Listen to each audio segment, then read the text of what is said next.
नमस्ते दोस्तों। आज सुनिए हिंदी की जानी मानी प्रतिष्ठित लेखिका डॉक्टर किसलय पंचोली की लिखी हुई कहानी प्रतिष्ठा में। मेरी जुबानी। मैं हूँ सीमा सिंह।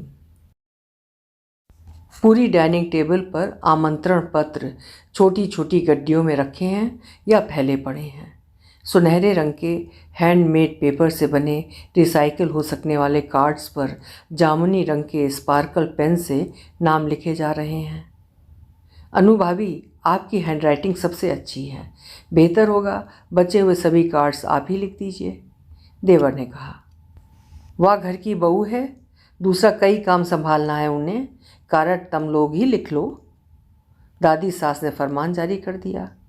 पर अनुजा का दिल रमा हुआ था नाम पते लिखने में, सो उसने पति सिद्धार्थ की ओर देखा। उसकी नज़रों की विनती को शब्दों में बदलने में क्षणांश भी नहीं लगा। दादी, लिखने दो ना अनु को, दूसरे काम पड़े हैं, गणपति पर पत्रिका चढ़ाने के बाद ही करने होंगे ना। दादी द्वारा पोते की बात को न नकार पाने के विशिष्ट ममत्व के वशीभूत अनुजा के लिए कार्ड लिखने की गुंजाइश बची रह गई। वो मोती जैसे अक्षरों में फिर पते लिखने लगी। नामों के आगे प्रतिष्ठा में प्रतिष्ठार्थ, ससम्मान, आदर के साथ और मनुहार सहित आदि विशेषण युग्मों को लगा लगा कर लिखने के बाद अनु ने आज की फेरी के 20 कार्ड सिलसिलेवार जमा लिए। रूट के अनुसार पहले किसका घर पड़ेगा, कहाँ ज़्यादा देर रुकने की स्थिति बन सकती है, कहाँ जल्दी उठ जाने को दिल करेगा, शाम की चाय के वक्त तक कहाँ पहुँच जाएं तो अच्छा रहेगा, आदि बातों का विचार करके। कितनी भी जल्दी करो, ज़्यादा कार्ड्स एक दिन में बट ही नहीं पाते हैं। आखिर ननद की शादी है, एक ही शहर में रहते हुए सास ससुर पति और देवर के कई परिवारों के बरसों से संबंध हैं।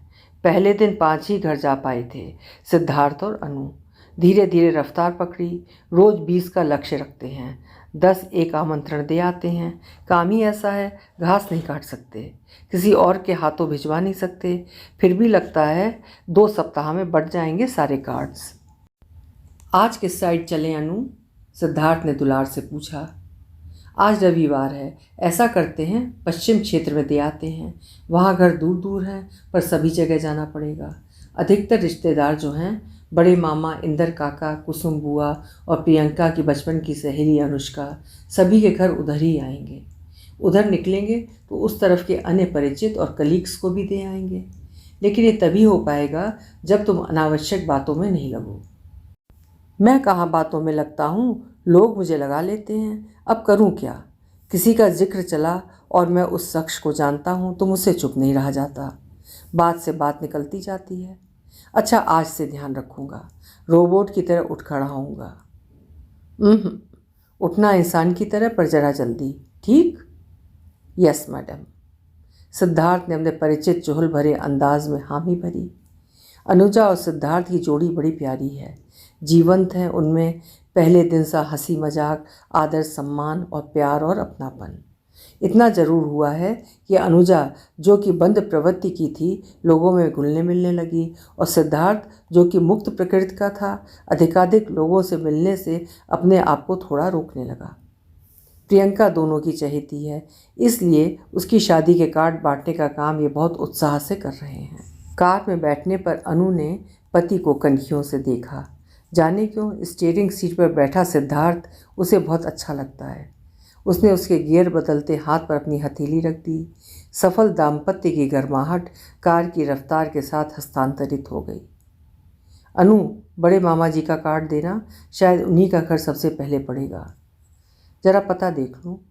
हर कॉलोनी में चंद दिनों में इतने नए कंस्ट्रक्शंस हो जाते हैं कि पुरानी याद के सहारे घर ढूंढा नहीं जा सकता।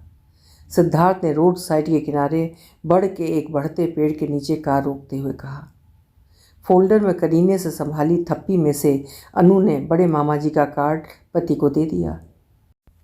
अरे ये क्या अनु, तुमने वीरेंद्र और लज्जा के नाम से क्यों लिख दिया कार्ड? नाराज़गी की हल्की सी शिकन उसके कपाल पर खिंच गई।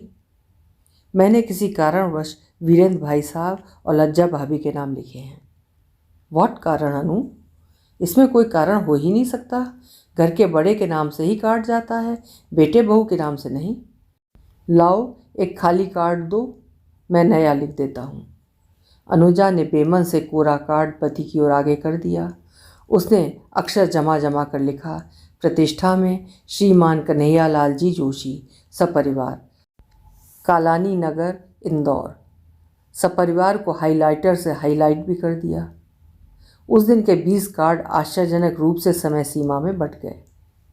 सिद्धार्थ का ध्यान गया कि इसके द्वारा मामा जी का कार्ड फिर से लिखने के बाद से अनु कुछ खिंची खिंची सी रह रही है। वो जानता है अनु है ही ऐसी। अगर कोई बात उसके मन की ना हो या किसी बात से वो सहमत ना हो तो उसका चेहरा बयां कर देता है कि ऐसा है, और ये बयानगी तब तक जारी रहती है जब तक बात का स्वस्थ खुलासा ना हो जाए। वो पत्नी का ऐसा चेहरा नहीं देख सकता, सो उसने रात को पूछा, हाँ अनु, अब बताओ क्या कारण था जो तुमने कार्ड बड़े मामा जी के नाम से नहीं लिखा था? बाद में तुमने लिख तो दिया था उनके नाम से, अब क्यों पूछते हो? अनुजा तुनकी, अरे मैंने क्या गलत किया? वे बड़े हैं घर के, ये हमारे संस्कार में आता है कि बुजुर्गों को अपेक्षित सम्मान मिले। तुम बताओ ना, तुमने क्यों नहीं लिखा था? मुझे उनके साथ एक बिटर एक्सपीरियंस हुआ था। कब? क्या? कैसे? पीते तो हैं वे, क्या कभी गलत नज़रों से देखा उन्होंने या कोई ओछी हरकत कर दी? सिद्धार्थ तनिक चौंका। नहीं, वैसी कोई बात नहीं। फिर क्या बात है? अब छोड़ो भी। अनु रूठ ही रही। नहीं नहीं, तुम्हें बताना होगा। वो भी जिद पर आ गया। याद है पिछले साल इन्हीं बड़े मामा जी के यहाँ शादी थी? वे अपने घर आए थे, तुम ऑफिस निकल गए थे और मैं मामा जी के साथ कार्ड बंटवाने के लिए रुक गई थी। हाँ हाँ, याद आया। तुम उन्हें लेकर तुम्हारी कज़िन कनक और सुधा जीजी के यहाँ जाने वाली थी। हाँ, जब मैं उन्हें लेकर कनक जीजी के यहाँ पहुँची तब वहीं मुख्य दरवाज़ा खुलने के पहले बरामदे में उन्होंने मुझसे कहा था, लाड़ी, थारी बड़ी बहन के ससुरसा का कई नाम है, ले इना कार्ड पर लिख दे। मैंने पूछा था, कौन? सुधा जीजी के ससुर जी? हाँ, वी जो कुंडली बाचे है। वीरेंद्र के कई समझेनी ने मुँह भी नाम भूली गयो उनको, मारो केनो बड़े जदवी बैठे आए, कारण उनका नाम से ही जानो चाहिए। मामा जी ने अपना कहा स्पष्ट किया था। मैं खुश हो गई थी। मेरे मामा ससुर कितने सुलझे विचारों के हैं। बात छोटी है पर कितनी महत्वपूर्ण कि हमें बुजुर्गों के सम्मान का सदैव ध्यान रखना चाहिए। मैंने सुधा जीजी के ससुर श्री मिश्री लाल पुरोहित जी का नाम सुंदर अक्षरों में कार्ड पर लिख दिया था। आगे क्या? जब मैं वो कार्ड मामा जी की थप्पी में रखने लगी तभी मेरी नज़र कनक जीजी के कार्ड पर गई जिस पर कंवर सा का नाम लिखा था।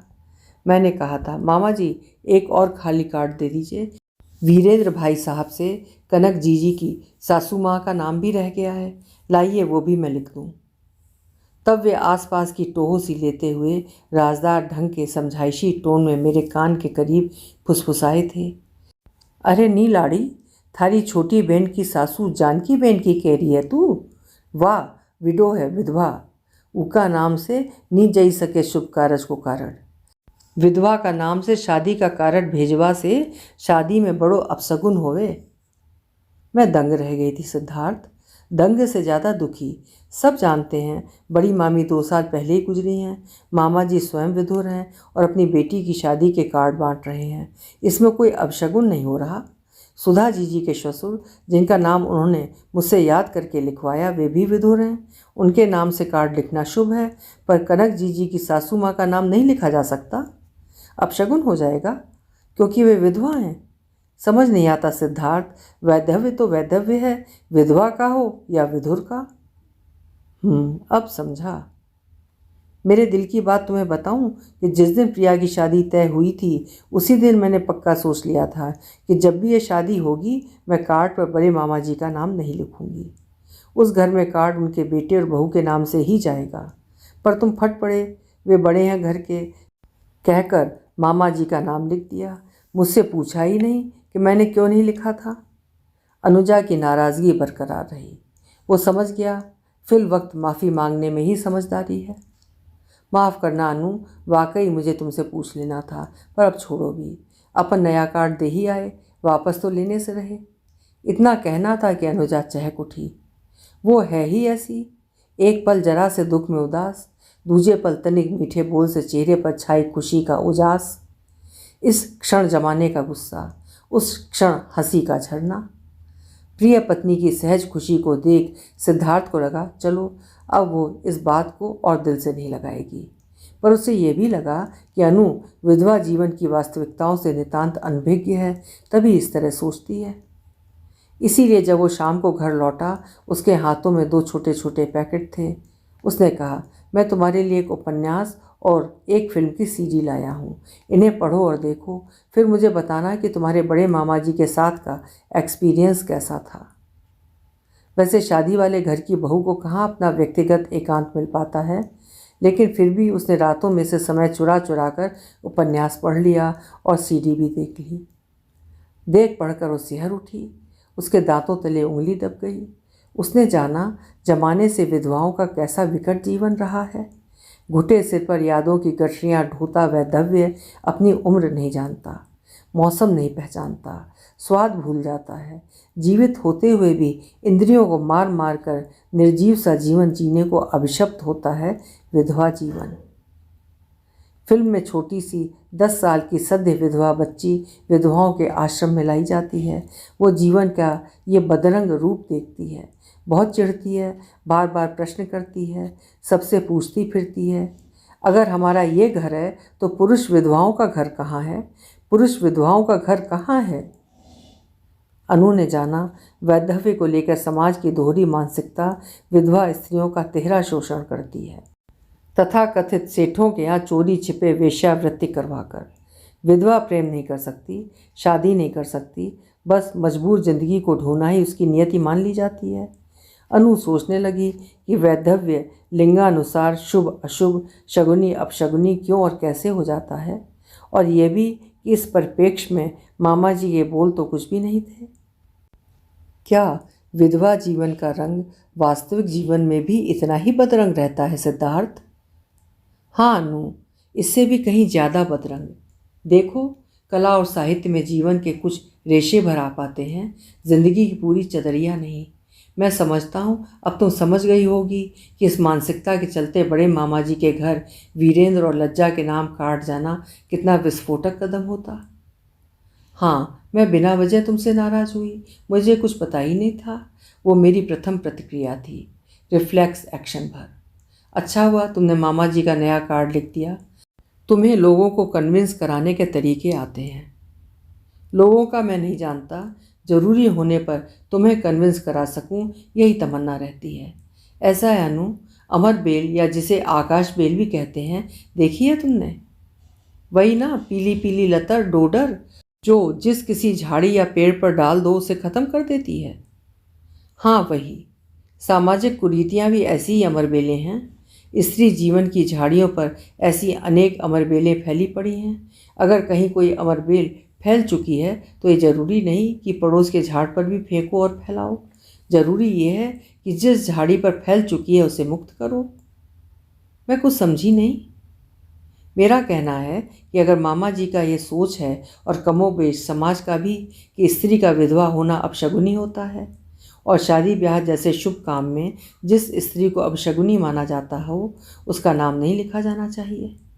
यह सोच गलत जरूर है, पर इसका तोड़ किसी विधुर के साथ इसी तरह का अपमान करके तो नहीं किया जाना चाहिए। अगर शुभ काम में विधवा का नाम नहीं लिखना गलत है तो विधुर का नहीं लिखना भी तो गलत ही होगा। अपमान का उत्तर प्रति अपमान तो नहीं हो सकता। समाज में सभी बुजुर्ग समान सम्मान के हकदार हैं, चाहे विधुर हों या विधवाएं। तुम सही कह रहे हो, पर यह हो कैसे? उसी पर तो आ रहा हूँ। किसी कुरीति का उत्तर उलट कुरीति नहीं हो सकता, पर नई सुरीति हो सकता है। अनु, मुझे पता है रीति रिवाज परंपराओं के नाम पर विधवाओं को क्या क्या नहीं सहन करना पड़ता। उनकी ज़िंदगी गन्ने की चरखी से निकले चूजे से कहीं ज़्यादा बदतर होती है। चूजे में एक बारगी रस की कुछ बूंदें बची रह सकती हैं, पर विधवा जीवन में रसानुभूति की एक बूंद भी नहीं बचती। तुम तो ऐसे कह रहे हो जैसे तुमने विधवा स्त्रियों का जीवन करीब से देखा हो। हाँ, कईयों का देखा है। बिना प्रेस के सफ़ेद कपड़े, घुटा सिर, सूनी कलाइयाँ, सूना कपाल, ईश्वर भक्ति में लीन होने की दिखावटी कयावत करता बहुत सी विधवाओं का निचाट सूना जीवन करीब से देखा है मैंने। अच्छा, और तो और मेरी एक बुआ भी बाल विधवा हैं, नंदा बुआ।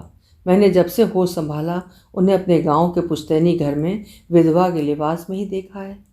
जब मेरे दादाजी नहीं रहे, ताऊ जी भी अशक्त हो गए और हमारी ज़मीन पर दूसरे लोग कब्जा करने की कोशिश करने लगे, तब बुआ ने बहुत अच्छे से खुद ब खुद खेती की कमान संभाल ली। खेती बाड़ी का ऐसा कोई काम नहीं था जो उन्होंने नहीं सीखा हो। यही नहीं, उन्होंने किसानी में ताऊ जी से अधिक कमा कर दिखाया। वे हमारे घर हर साल गेहूं चना भेजती रहीं। ये भी याद है मुझे कि मेरे बाल मानस पर हर कोई बार बार जाने अनजाने यही लिखता था, नंदा बुआ मतलब बेचारी, नंदा बुआ मतलब लाचारी, नंदा बुआ मतलब सिसकारी, नंदा बुआ मतलब बेगारी, नंदा बुआ मतलब जिंदगी से हारी। लिखने वालों में सभी होते थे, घर के बड़े बूढ़े लोग, स्त्री पुरुष दोनों। मैं उन्हें बहुत चाहता था और उन्हीं के साथ पलकर बड़ा हुआ था। सच कहूँ तो कई बार मैं अपनी माँ से भी ज़्यादा प्यार अपनी नंदा बुआ को करता था। तो तुम तुम्हारी प्यारी बुआ के प्रति लोगों के गलत व्यवहार का विरोध नहीं करते थे? करता था। पहले पुरजोर विरोध करता था, पर बाद में मुझे समझ में आया अंधविश्वास का खुला विरोध अंधविश्वासी लोगों के दिलों में उसे और पुख्ता कर देता है। अक्सर जानने और मानने को संबद्ध करके नहीं देख पाते हैं लोग। जानने की बात को जानकर भी नहीं मानते हैं और मानने की बात मान लेते हैं बिना जाने, जैसे कि जानना और मानना दो पृथक क्रियाएं हों जिन पर एक साथ विचार और कर्म नहीं किया जा सकता हो। नहीं सिद्धार्थ, सब ऐसा नहीं सोचते। मैं सबका कब कह रहा हूँ। तुम जिस शहरी और शिक्षित परिवार में बड़ी हुई हो, वहाँ मामा जी का ये कहना कि लाड़ी व विडो है तुम्हें दुखी कर सकता है, पर मेरे अलावा यहाँ कोई और तुम्हारे इस छोटे से दर्द को दर्द नहीं मानेगा। यदि तुम्हारा लिखा कार्ड मामा जी के यहाँ पहुँच जाता, तब तुम्हें घर में संस्कारहीन मान लिया जाता। हो सकता था बड़े मामा जी का पूरा परिवार ही हमारे यहाँ शादी में ना आने का निर्णय ले लेता। बहुसंख्य समाज की आज भी कमोबेश यही विचारधारा है। संभवतः तुम ठीक कह रहे हो। अनु ने पति को प्यार से निहारते हुए चर्चा को विराम दिया। लेकिन ये क्या? ऐन शादी के दिन घर में दबी छुपी फुसफुसाहटें चल पड़ी। सिद्धार्थ की माँ और दादी परेशान, मामा ताऊ हैरान। अरे नंदा बुआ को किसने कार्ड भेज दिया? ये कैसे आ गई? इनका कार्ड तो उस थप्पी में था जिसे तब पोस्ट करना था जब वो शादी के दिन के बाद मिलता। यही सोचा गया था कि सांप भी मर जाए और लाठी भी न टूटे। अब आ ही गई हैं तो शादी वाले घर से कैसे टरकाया जा सकता है? ये अच्छा नहीं लगेगा। और आई भी कैसी हैं, हल्ला मचाती हुई। यूँ नहीं कि चुपचाप आकर दरी का कोना पकड़ कर बैठ जाएं, जैसे और विधवाएं बैठ जाती हैं। आते ही लग गई सबसे बतियाने, हुलस हुलस कर गाने बजाने। हद है, इस बुढ़ापे में कैसे जम जम कर हंसते हंसते कह रही हैं। मुँह कस्तर नहीं आती बेन? आखी जिंदगी गुजरगी ने मैंने कदी कागज पे लिखियो मारो नाम नहीं देखियो। यो पेलो कारण मिलियो मैंने मारी जिंदगी को। मुँह कदी सपना में भी नहीं सोची कि मैंने म्यारो नाम लिखियो कारण मिली सके। ईका वास्ते सच बताऊं, मैंने इतनी खुशी हुई, इतनी कि मुँह एकली ही चल पड़ी। बुआ, आपकी उपस्थिति से मुझे बल मिला है। मैंने आपको पृथक से बुला भेजा था, पर मुझे डर था कि कहीं आप हमेशा की तरह शगुन अपशगुन के विचार में पड़कर कि लोग क्या कहेंगे, ये सोचकर नहीं आने का निर्णय न ले बैठो। इसीलिए मैंने किसी को नहीं बताया था, अनु और पिताजी को भी नहीं। सिद्धार्थ ने कहा। अरे पगले, तने अस्तर कस्तर सोची लियो कि मुँह नहीं आऊँगी। जब मैंने जिंदगी काटी दी बड़ों की थोती नसीहतों को पालते, तो अब थारी चोखी समझाइश को कैसे न मानती। मारे याद ही नहीं है कि कद मारो ब्याह हुओ ने कस्तर मुँह विधवा हुई की। मैंने तो जद से हो संभालियो अपने आप को इना रूप में ही जानियो, जैसे माँ के पेट से ही सफ़ेद साड़ी में पैदा हुई हूँ। नहीं बुआ, पहले तो आप बहुत ही मानती थी शगुन अपशगुन। याद है दीपावली पूजन में आपको शामिल करने के लिए मैं रो रो मरता था, पर आप कोठरी में से बाहर नहीं निकलती थी। हाँ, नहीं निकलती थी रे, डरती थी। बचपन से डरना ही तो सिखायो थो माँ ने। कोई झूठ दिन ने रात बोलियो जाए तो सच लगवा लागे ने फिर कच्ची उम्र में जो झूठी बात सुबह सांझ सुननी पड़े वह तो साची लागे ही। पण अब जिंदगी का थपेड़ा खई के मुँह समझी गई हूँ कि शगुन अपशगुन कहीं नहीं होवे, बस मन को मैल होवे, नी तो दिमाग रो दलिद्दर। नीली छतरी वाले ने जी का कपाल पे जो लिख दियो हो वो होके रेवे, बदी को कोई मिटा ही ना सके। हमारी जिंदगी निमित्त भर होवे। हाँ, बुआ के उद्गारों से दादी, सास और अम्मा कसमसा कर रह गईं। हाँ, पिताजी लगता है समर्थन में मंद मंद मुस्कुरा रहे थे और देवर भी खुश हो रहा था। बुआ अपनी रौ में बहे जा रही थी। मुँह तो खूब नाचूंगी आज। हाँ, उनकी खुशी छलकी पड़ रही थी। मटकी, ढोलकी, नुक्ता सब पर थिरकती दुबली पतली काया ने नाच का समा बांध दिया। कनक जीजी को भी नंदा बुआ ने दरी पर सहमी सिकुड़ी उपस्थिति से खींचकर नाच में शामिल कर लिया था। विधवा जीवन में जुड़ रहे उमंग के पलों को फोटोग्राफर अपने कैमरे में कैद करता जा रहा था, कोण बदल बदल कर, विशेष प्रभाव के लिए लाइट कम ज़्यादा कर करके। अनुजा ने सिद्धार्थ को गर्व मिश्रित प्यार से देखा। उसके चेहरे पर कुछ सार्थक कर पाने की तृप्ति वाला भाव तैर रहा था। और क्यों न तैरता। उसकी नंदा बुआ ने, जिन्हें वो बचपन में कभी कभी अपनी माँ से भी ज़्यादा प्यार करता था, आज एक कुरीति की अमर बेल को खींचकर निकाल फेंकने में उसकी मदद जो की है। उसके भेजे सुनहरे रंग के हैंडमेड पेपर से बने रिसाइकल हो सकने वाले कार्ड और पत्र का मान जो रखा है, जिस कार्ड पर उसने जामनी रंग के स्पार्कल पेन से मोती जैसे अक्षरों में पता लिखा था, प्रति प्रतिष्ठा में सुश्री नंदा देवी जोशी, ग्राम पीपलिया खुर्द, पोस्ट एवं तहसील तलेन, जिला धार, मध्य प्रदेश। अभी आप सुन रहे थे एक बेहद खूबसूरत कहानी जिसे लिखा था डॉक्टर किसलय पंचोली ने। आशा है कहानी आपको पसंद आई होगी। कल फिर मिलेंगे। हिंदी का श्रेष्ठ साहित्य सुनने के लिए मेरे चैनल्स को सब्सक्राइब करना ना भूलिएगा, लाइक करिएगा और शेयर भी करिएगा। धन्यवाद।